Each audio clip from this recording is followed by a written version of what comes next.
A humanidade, essa espécie, está em um estágio crítico agora. Existe a possibilidade de uma mudança para um estado mais profundo, ou superior, se você quiser chamá-lo assim, de transcender o pensamento conceitual e ir além. Você ainda pode pensar, mas não mais preso ao pensamento. Esse é o lugar onde a humanidade tem que ir. E conforme você transcende o pensamento conceitual, você recupera o que foi perdido eras e eras atrás. Você recupera seu senso de conexão com o ser. Você sente, no fundo, que está conectado com algo vasto. E não é diferente de quem você é. Nós apenas, quando colocamos isso na linguagem, soa como se fosse algo diferente de quem você é. Você está conectado com o ser, com um senso de ser simples. Ser vem do verbo ser, ser a coisa mais primordial. E tudo na natureza é uma expressão desse ser subjacente, incluindo o corpo físico, esse corpo, aquele corpo. Tudo que percebemos nesse mundo é a existência. Existe esse corpo, existe aquele corpo. A existência subjacente é o ser. Ser é a dimensão atemporal, sem forma, dentro de você. É muito parecido com o buraco negro, no centro da galáxia.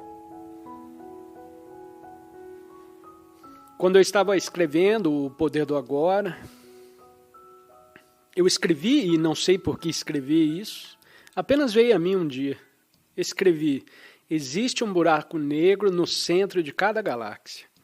E o editor viu e disse: você não pode dizer isso. Porque como você pode saber disso? As pessoas vão argumentar contra isso. Então foi tirado. E alguns anos depois eu li um artigo de um cientista e disse que agora os cientistas acreditam que existe um buraco negro no centro de cada galáxia. Então, por que eu sabia disso? Eu sabia disso porque podia sentir o buraco negro dentro de mim. Essa vida espaçosa e sem forma, a origem.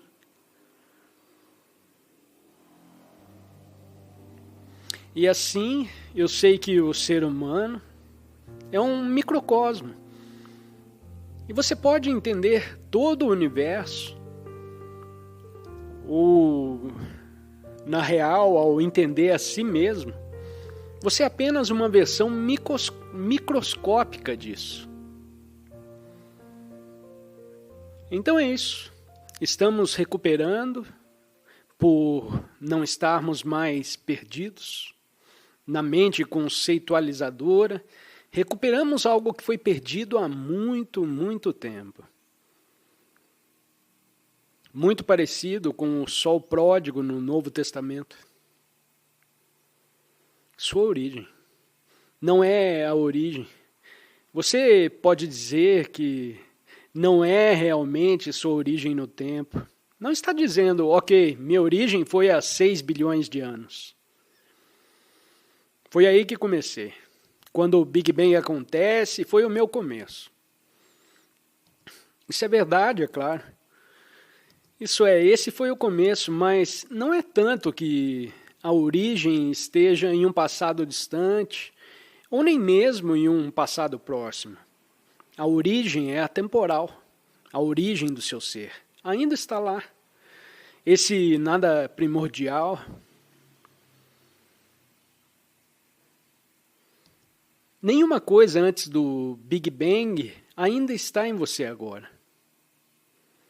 A natureza pode ajudá-lo a redescobrir que, se você abordá-la, não com a mente conceituadora, mas abordar a natureza e percebê-la em um estado de atenção alerta e amplitude. E isso é maravilhoso. Maravilhoso porque poderíamos chamar de prática, mas depois não é mais uma prática porque se torna uma forma natural de ser. Primeiro na natureza e depois até no mundo feito pelo homem. Mas precisamos, antes de tudo, precisamos entrar no agora. Fazer na floresta, ou na praia, ou no campo, onde quer que seja, antes que você possa estar naquele estado, pode ser num shopping, onde nem tudo está sendo assim. Você realmente não pode encontrar o ser tão facilmente. Você tem que estar profundamente enraizado em si mesmo para encontrar o ser e estar dentro de um shopping. Porque tudo é um fenômeno superficial. Me compre, faça isso, faça aquilo, coma um hambúrguer. Você sabe como funciona. Olha aqui, olha ali, olha acolá. E depois de 20 minutos no shopping, você está totalmente exausto, porque toda a energia está fluindo dos seus olhos para os fenômenos. E a música, que está em segundo plano, não a música profunda da vida. E ainda assim, você pode caminhar na floresta por 3 horas e não se sentir exausto. Na verdade, você se sente revigorado. Isso não é estranho? Então, o shopping tira de você. E a floresta, ou o que quer que seja, ou a praia, ou o deserto, te coloca de volta. E há algo lá que é muito diferente. Mas não para todos. É preciso haver abertura e alerta para que todas as coisas aparentemente insignificantes da natureza, que você esteja alerta para isso. E que, por exemplo, você está olhando, você está andando e olha para uma árvore, um leve movimento de folhas na brisa, talvez um som associado a ela. Seus sentidos estão alertas, não tensos. Não há tensão. Você não fica ali tenso, não, você fica apenas alerta. E você, nesse estado de alerta, é claro que não há mais pensamento. Porque se você estivesse pensando, não estaria alerta. O pensamento não está alerta. É um estado inferior. A prontidão é um estado superior ao pensamento. Uma consciência superior ao pensamento. Mas pelos bons pensamentos, o que significa pensamentos criativos, pensamentos originais, percepções originais, só podem surgir do estado de alerta. Você precisa ter o estado de alerta e então, às vezes, o pensamento se torna frutífero. Original e criativo a partir disso. Mas se você nunca tocar o estado de alerta, então o pensamento é repetitivo. Velhos discos, CDs.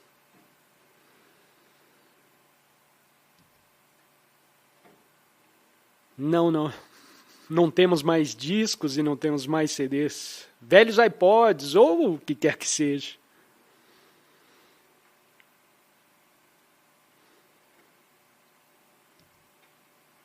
Então você tem que abordar a natureza.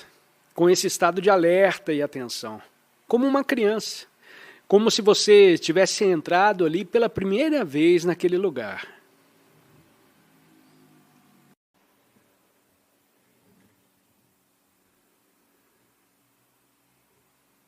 Esse estado de amplidão já está em você o tempo todo. Existe um equivalente de sono sem sonhos em nossa existência comum, mas a maioria das pessoas não está ciente disso. Essa é uma dimensão de consciência que é possível para os seres humanos que têm certas semelhanças com o sono sem sonhos. E embora mestres espirituais e assim por diante tenham falado sobre isso e apontado para isso por um longo tempo, milhares de anos, ainda não é de conhecimento comum que existe um potencial em cada ser humano para realizar dentro de si um estado de consciência que é mais profundo, infinitamente mais profundo do que o estado comum de pensar e fazer a vida normal. Às vezes chamo esse estado de amplidão. Amplidão interior, ou às vezes chamo de presença ou quietude. Na espiritualidade indiana, na Índia, quero dizer, tem uma palavra que eles falam sobre eles e que eles têm falado sobre isso, e eles têm um termo para isso. Eles o chamam de o quarto estado de consciência, Túria, que é, eu acredito, que o que você tem em um dia sem sonhos, um sono sem sonhos, que você tem o estado de sonho e você tem a vigília normal. Então você tem o quarto estado, o que a maioria dos humanos não sabe que está lá para eles, que eles não sabem e que é o maior, que poderia, quase diga assim, a tragédia da vida humana é perder a possibilidade que existe em uma vida humana de realizar esse quarto estado de consciência. É uma suposição de buscadores espirituais, mesmo na Índia, e qualquer um que não tenha percebido isso por si mesmo, ou mesmo teve vislumbres disso. Há uma suposição de que esse quarto estado é extremamente difícil de alcançar, e você precisa de incontáveis anos de prática espiritual ou incontáveis vidas para finalmente alcançar o falso estado de consciência. E essa crença realmente o impede de percebê-lo dentro de si mesmo, porque esse estado de espaço já está em você o tempo todo. Então, se acredita que é algo que você precisa alcançar em algum momento futuro. Aquela crença de que o pensamento continuamente impediria você de realizá-lo agora, porque você mentalmente sempre projetará. Então você diz, eu vou meditar porque eu quero atingir em algum momento o quarto estado. Então isso pode ser um grande obstáculo em sua meditação, porque o impede de ir mais fundo no momento presente, onde está o estado falso. Ou quase se poderia dizer que não é apenas onde está o quarto estado.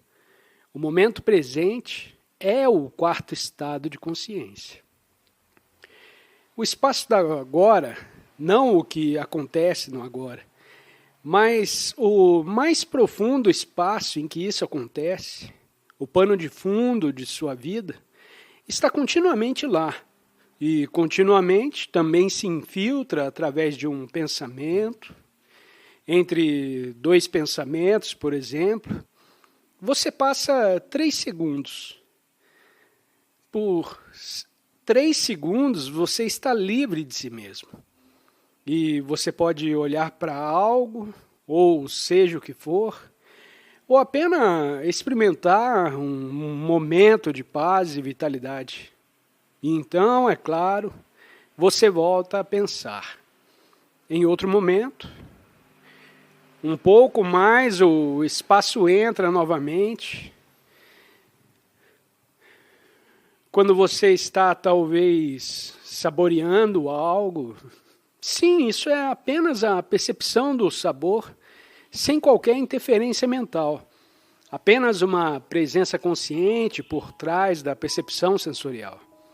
Então você percebe que o estado está sempre presente em cada pensamento. Existe naquele espaço e é apenas um movimento de onda no espaço.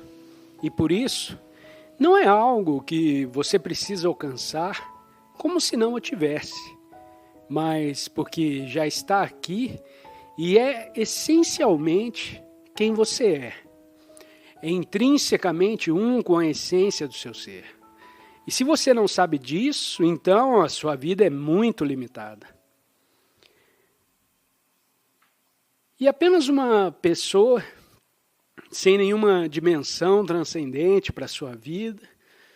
E aqui estamos nós, para nos aprofundar na nossa compreensão do espaço interior. Isso é tudo para que você perceba algo que já está aqui, em vez de precisar procurá-lo. Então, por que muitas vezes você não percebe isso? Porque você o ignora. Assim como o peixe pode ignorar o fato de que o peixe está rodeado de água e começa a procurá-la. Onde está a água? As pessoas ficam falando sobre a água. E quanto mais o peixe olha, menos provável que encontre a água. Então a amplidão é algo que, a princípio, aparece em sua vida como um vislumbre. Então, o princípio na vida de muitas pessoas, elas não sabem que isso é espaço. Elas a experimentam como uma vivacidade intensificada, ou uma sensação mais profunda de paz ou de alegria, uma ausência de problemas por um breve momento. Então, eles não sabem que esta é uma dimensão diferente da consciência que certamente surgiu. Eles ainda podem confundi-la com outra coisa, como eu fiz quando a mudança aconteceu. Isso foi uma coisa rara no meu caso. Não aconteceu e então meio que o estado, para a maioria das pessoas, é uma coisa mais gradual. Vem gradualmente. Tem vislumbres e então mais alguns e repentinamente está lá. Um período de tempo mais longo, onde você vai mais fundo, e há uma transformação gradual de consciência. Pode ser tão gradual que você nem percebe. E quando aconteceu comigo, eu não percebi que havia espaço. Eu não tinha a palavra espaço. Eu não sabia nada sobre o quarto estado de consciência. Eu não sabia nada sobre presença, ou mesmo atenção plena. Eu nem percebi que minha mente havia diminuído e se tornado espaçosa. Tudo o que eu sabia é que, de repente, a vida é muito pacífica. Parece então esse momento e é tão bom. Isso é tudo o que eu sabia.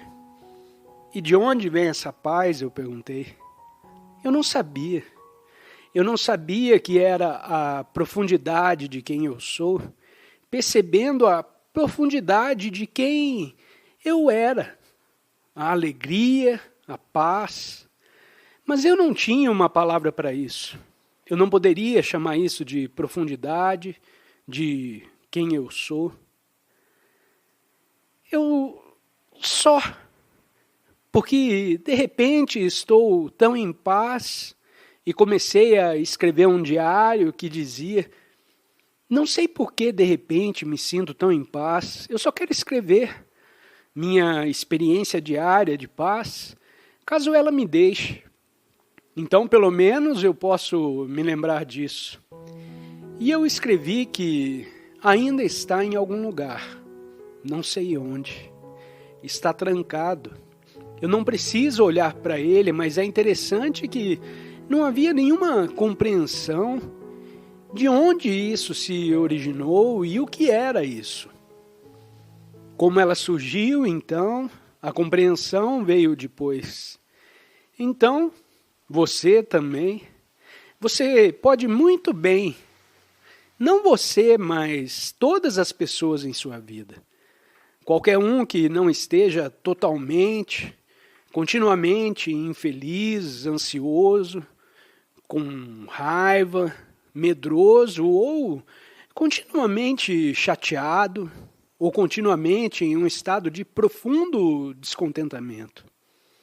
E há tantas pessoas assim. Não sabem qual é a porcentagem da população.